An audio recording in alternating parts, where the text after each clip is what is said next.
మరలా చిగురించబోతుంది. గొప్ప దినాలు నువ్వు చూడబోతున్నావు. నీ యేసుకు సమస్తము సాధ్యమే. గుడ్ మార్నింగ్ దేవుని ప్రియ కుమారుడా, గుడ్ మార్నింగ్ దేవుని ప్రియ కుమార్తె, special good morning to you. చూడండి, మనం ప్రతి ఉదయాన్ని ఒకటి నేర్చుకోవాలి. చాలామంది ఉదయాన్న టీ కానీ కాఫీ కానీ తాగుతారు. చాలామంది వారి దినాన్ని నీటితో ప్రారంభిస్తారు. అయితే అన్నిటికన్నా మునుపు ఒక విషయంతో మనం ప్రారంభించాలి. ఆ ప్రారంభించాల్సిన విషయం ఒకటి ఉంది. మనం ప్రతిరోజు చెప్పాల్సిన విషయం బిగ్గరగా చెప్పాలి, లోపల నుంచి బయటికి చెప్పాలి. నేను విశ్వాసం మూలంగా నీతిమంతుడిని. ఈ దినం దేవుడు గొప్పగా నా ముందు తీసుకెళ్ళబోతున్నాడు. ప్రతిదినము ఈ విషయాన్ని 3 సార్లు చెప్పి ముందుకు వెళ్ళాను. నేను నీతిమంతుడిని, నేను నీతిమంతుడిని, నేను విశ్వాసం మూలంగా నీతిమంతుడిని, నేను విశ్వాసం మూలంగా నీతిమంతుడిని, నేను విశ్వాసం మూలంగా నీతిమంతుడిని. దేవుడి దినం గొప్పగా నన్ను తీసుకెళ్ళబోతున్నాడు. ఎప్పుడైతే ఈ మాట వాడతావో నీకు తెలియని బలాన్ని దేవుడు ఇవ్వడం ప్రారంభిస్తాడు. ఎందుకంటే నీతిమంతుడు, జాగ్రత్త వినండి, నీతిమంతుడు విశ్వాసం మూలంగా జీవిస్తాడు. నువ్వు ఎప్పుడైతే నీతిమంతుడు పదం వాడతావో అంతకంతకు విశ్వాసం పెరిగినట్లుగా నీతి నీకు సాయం చేస్తుంది.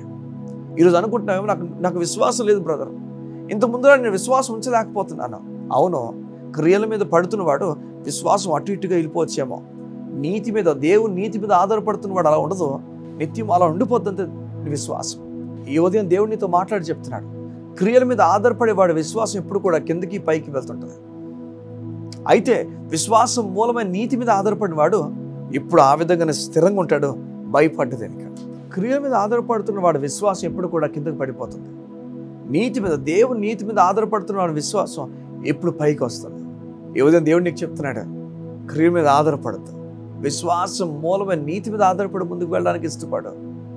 దేవుని కార్యాలు నువ్వు చూడబోతున్న తొందరలో బలమైన కార్యాలు నీకు జరగబోతున్నాయి.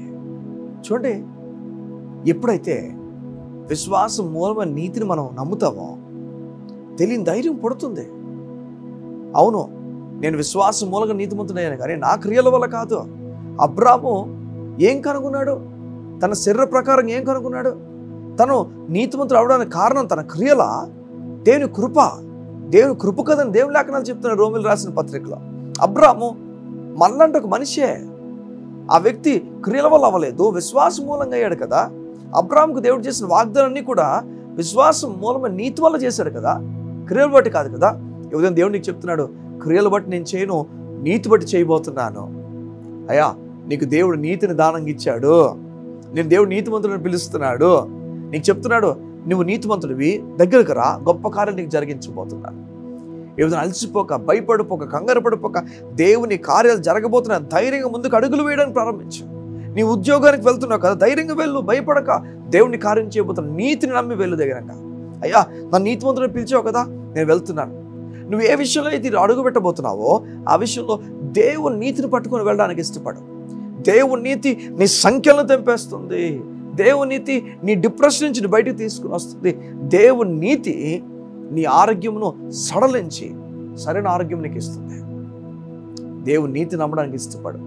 ఏదైనా నీ గురించి నేను ప్రార్థన చేయడానికి ఇష్టపడుతున్నాను. మా ప్రియ పరలోకపు తండ్రి, నీ బిడ్డలు ఏ విషయంలో దిగులు పడుతుందో నాకు తెలియదు కానీ నీవు వారి నీతిమంతులను పిలుస్తున్నావు కనుక వారి నీతిమంతులను నమ్ముదురుగా చేస్తున్నాం. దేవుని కృపలో నీతిమంతులని నిత్యమ మాట చెప్తురుగా చేస్తున్నాము. అట్టి బలముతో నీ బిడ్డలు నడిపించు మన కోరదు. యేసు నామమున నీ బిడ్డలు దీవించబడుదురు గాక అని ప్రార్థన చేస్తూ ముగిస్తున్నాను తండ్రి.